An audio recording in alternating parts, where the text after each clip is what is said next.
Nós estamos aqui no foco na aula do Tribunal Regional Eleitoral com a resolução 23456, né? E o artigo agora é o 103. Nós vamos falar do artigo 103, que é a apuração da votação na urna eletrônica. Na urna eletrônica. Então, o artigo 103 disciplina essa forma, né, da resolução. E ele diz o seguinte: os votos serão registrados e contados eletronicamente nas sessões eleitorais pelo software de votação da urna. Então, a urna tem um software, certo? E à medida que sejam recebidos, os votos vão sendo registrados individualmente, resguardado o anonimato do eleitor. Após a confirmação dos votos de cada eleitor, o arquivo de registro digital de votos será atualizado e assinado digitalmente com a aplicação do registro do horário no arquivo log, de maneira a impedir a substituição de votos. O voto digitado na urna, que corresponda integralmente ao número do candidato apto, quer dizer, aquele candidato que não está sub júdice, não foi indeferido, será registrado como um voto nominal. E antes da confirmação do voto, a urna apresentará as informações do nome do partido e a foto do respectivo candidato. Isso está tudo no texto legal, mas é aquele ato que todos sabem o que acontece, relembrando o dia da votação, né? Aparece a foto do candidato.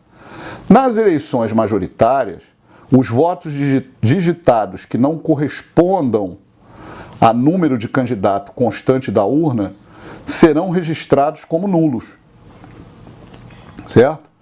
Então, se, por exemplo, se votar num número 99, não tem esse candidato 99, certo? Esse é um voto nulo.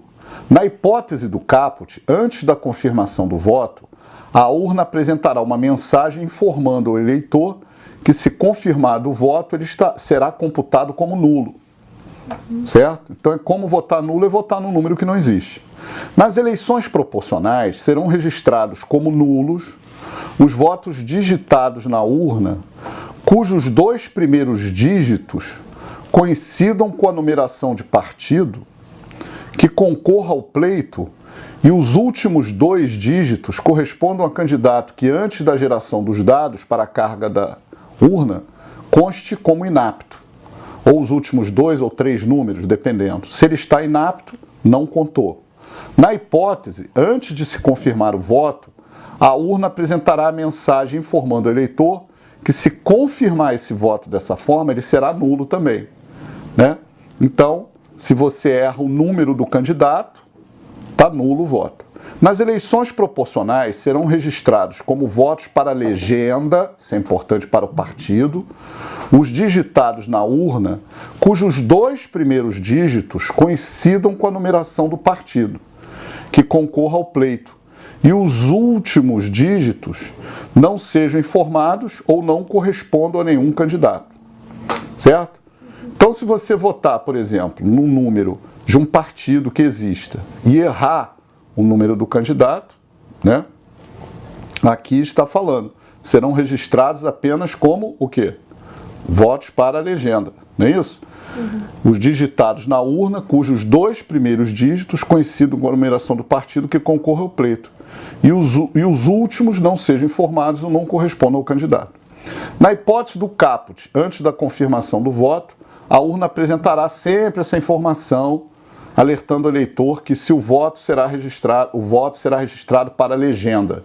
Então, não há dúvidas em que o eleitor estará dando um voto que depois ele vai entrar no sistema do quociente partidário, que se chama quociente partidário, e o partido estará elegendo uma pessoa que o eleitor não sabe quem é, porque ele deu um voto apenas para o partido e não para um candidato, certo?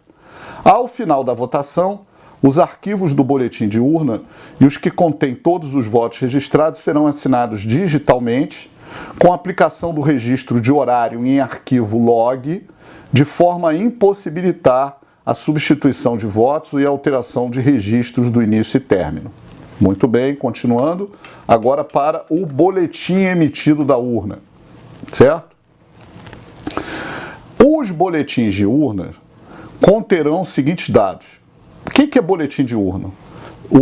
acabou a votação, sai um boletim dizendo, olha, o candidato X teve tantos votos, o Y teve tantos votos, certo?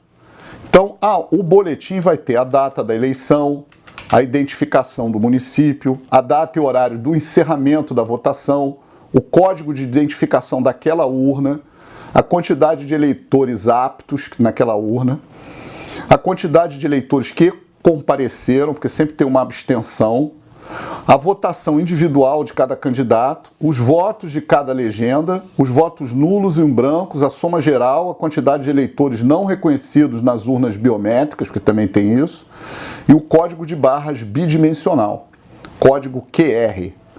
Então, reparem, esse boletim é um boletim completo, né? Ele identifica a urna, identifica a quantidade de eleitores, ele identifica votos nulos, voto em branco, votos para legenda. Então, é um boletim que, o que acontece? Muitas pessoas tiram foto com o celular depois do boletim, né? Para levar para o candidato, cabos eleitorais. Olha, o senhor teve tantos votos aqui nessa sessão.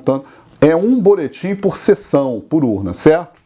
Muito bem. O boletim de urna fará a prova do resultado apurado, né? Podendo ser apresentado recurso à própria junta eleitoral, caso o número de votos constante do resultado da apuração não coincida com os nele consignados. Ao final da apuração dos votos pela urna e a respectiva emissão do boletim, poderão ser atestadas por qualquer eleitor a coincidência entre o número de votos do boletim de urna e o número de votos consignados no resultado da apuração disponível na internet, né, por meio da leitura do código de barras bidimensional QR constante do boletim. O TSE disponibilizará aplicativo para a leitura do código de barras bidimensional sem prejuízo de outros aplicativos desenvolvidos para essa finalidade. Perfeito? Então vamos continuar depois em outros vídeos sucessivamente do eleitoral.